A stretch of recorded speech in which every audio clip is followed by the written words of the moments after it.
I'm your host, Christene Marie, and we're going to be doing this a little bit ratchet style. We're just going to be getting ready for bed together because it is well past my bedtime. I mentioned earlier this morning that I am in St. Louis visiting a client, and they had an award ceremony tonight, and I was there. And they all went down to the casino, and I came back here to do the show and to go to bed. So I am definitely very tired. Woke up at 4:45. I had my alarm set for 4, and I'm like slowly getting back into the habit of getting up at 4. The times in my life where I have been most successful, most impactful, most aligned is when I had my mornings. And so I know beyond a shadow of a doubt that my mornings need to be honored and effectively sacred. And I use that word sacred sparingly. I think precious few things in the world are sacred, and my mornings are one of them. So I'm getting ready for bed with you while I do this show tonight. I had this moment. I was sitting there watching as these men and women received awards for their business development managers. And so the way that I'm involved is I'm helping them really market the business development managers and help them cultivate their own personal brands and show up in a way that cultivates relationships and builds relationships, because your personal brand is your greatest asset. So on behalf of the company, we're effectively creating a marketing map for these salesmen, for these business development managers. And then from there, they continue doing what they're doing, and marketing is just really supporting them. So it's really a fundamental shift in some ways from how most marketing teams operate. Rather than being marketing led, we're kind of salesman led. They already have these relationships. They've cultivated a lot and very deeply with a lot of the people in their regions and in their states. And so we want to just come alongside them and propel them forward. So I'm sitting there watching this company, and it's so incredible, the culture that they've built. I think that's one of the things that stands out. I'm sitting there and I have this moment of each one of them really belongs. They know where they fit. They know what their goals are. They know where they're headed. They also have a lot of autonomy. They're almost effectively mini entrepreneurs. And it just really stood out to me. They have community. They belong here. They're all winning awards. They are literally cheering each other on. They have these goals, and then they surpass them, and then they literally champion each other. And I was sitting there as one after another won awards for meeting their sales goals last year. And everyone literally is standing on their feet cheering them on. And there was something so beautiful as I was watching this. I was like, oh, this is why entrepreneurs attend masterminds, so that they don't have to go about it alone. Because it is so lonely to do business by yourself. It's so lonely to do life by yourself. And so as I was thinking about this, the thing that was so meaningful watching is that they all belonged. They all had a place where they belong. They have their title. They've got the care from their folks who are doing this with them. They have a leader. They belong, and it's within a structure. So one of the things that I've heard across the board that parents can do that's best for their kids is to provide structure. The kids thrive within a structure. And I've been thinking about this more and more over the last month specifically, because one of my goals for this year is to create a structure for my life and then exist within that structure. I can have autonomy about what I do within that structure, but in order for me to, Jocko Willink says this, discipline equals freedom. In order for me to get to the most free and also the most impactful version of me, then I need to really incorporate discipline. And so to this point of, in this structure that is this corporate environment, but there's also so much freedom. It's they've been given containers of, this is how we expect you to operate. Here are our values. Here are the leaders. But you have your own autonomy, and you also belong. And as I was watching this, it really made me so curious, because I think that for so many of us, we want to be free. So we go choose the entrepreneurial route, but then we miss out on the belonging. We miss out on the community. And that is so important. And then we wonder why we're so isolated and so lonely. And then for the people who are in corporate world, they don't understand how to really experience freedom and autonomy in that. Then they're just sitting there doing a meaningless job. Yes, at least we have friends, but they don't have much purpose or meaning. And so as I was sitting there watching business development managers, their schedule is their own. They can create their own targets with the support of leadership, but they have the backing and support of a company while they effectively operate as mini entrepreneurs. And it made me so curious thinking about the value and benefit of structure, and then also the benefit and value of autonomy. Are we actually living a life that allows for us to be able to make decisions where we really do have autonomy? We really have the ability to choose how we show up, how we live, how we spend our time, or are we being dictated? Are people telling us how to and what to do with our time? And so with this whole question of how to live like we belong, I think structure is actually super important to that. I think also as I was thinking about structure and the benefit of that, I also was thinking about the fact that we find what we look for. So if we want to engage and belong in a community, we're going to experience that. But if we enter into a room already feeling like an outsider, then that's going to most likely be our experience. If I'm showing up to a group wondering, what are you going to do for me? How are you going to benefit me, make me feel good, rather than what do I have to give? What do I have to actually contribute to this group? How do I actually come in and serve? And I'm powered now by love rather than powered by fear. So with that, let me just take a quick moment and jump in here to the chats.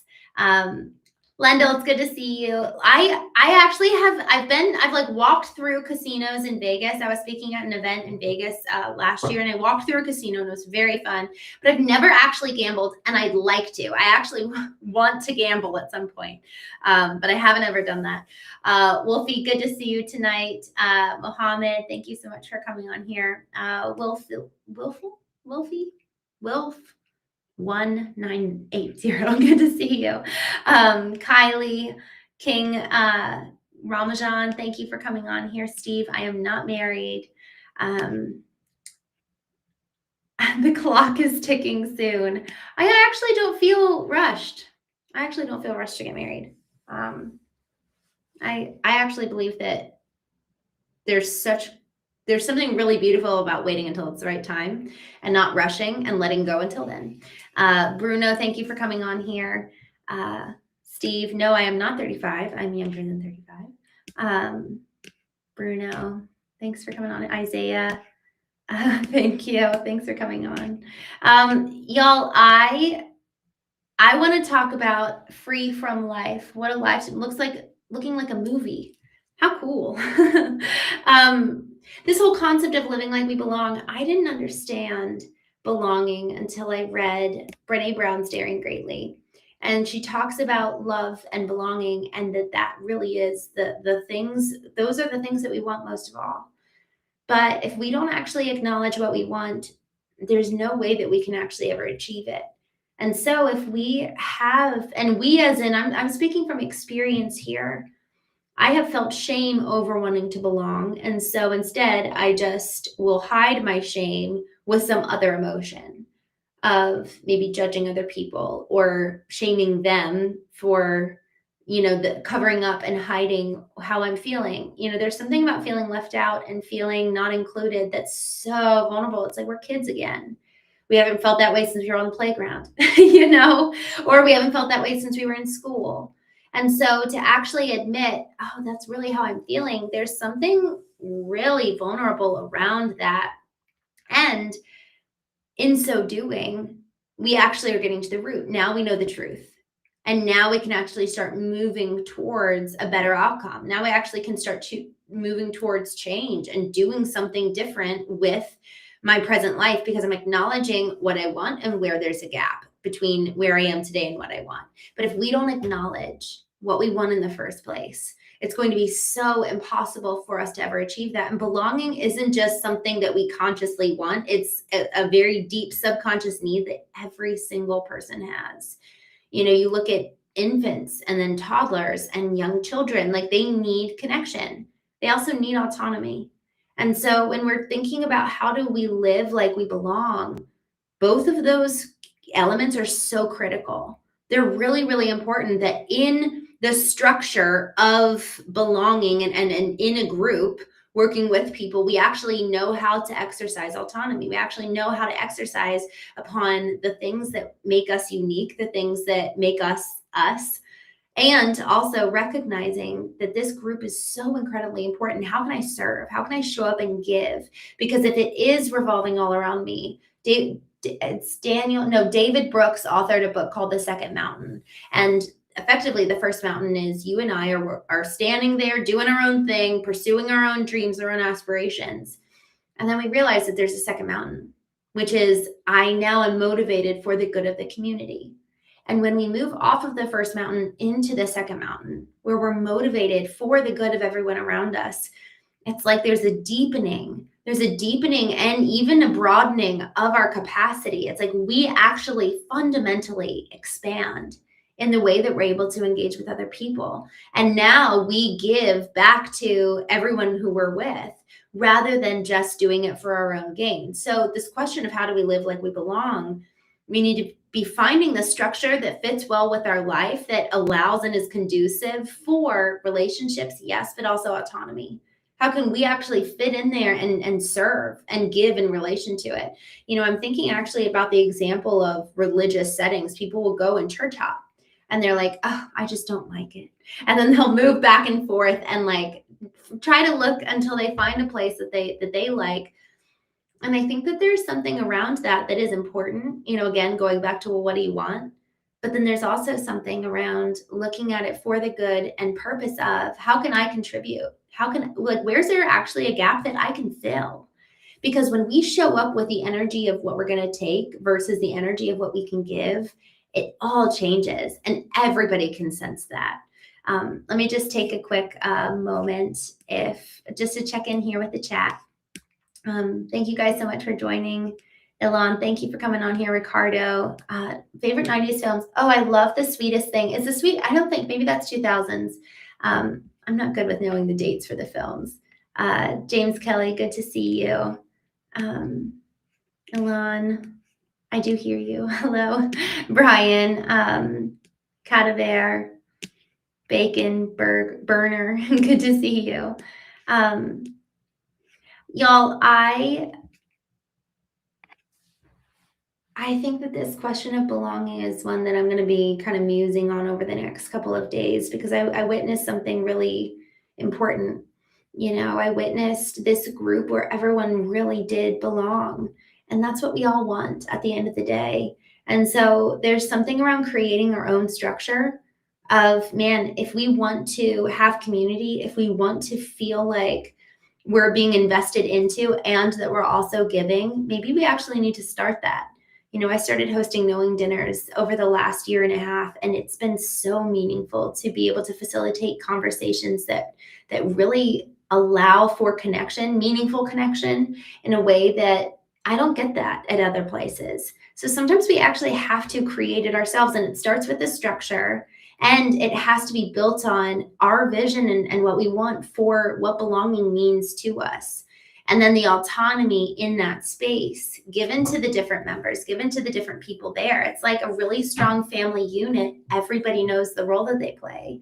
It's like a good baseball team or football team. Everybody has a role, and each role is critical for the success of the whole.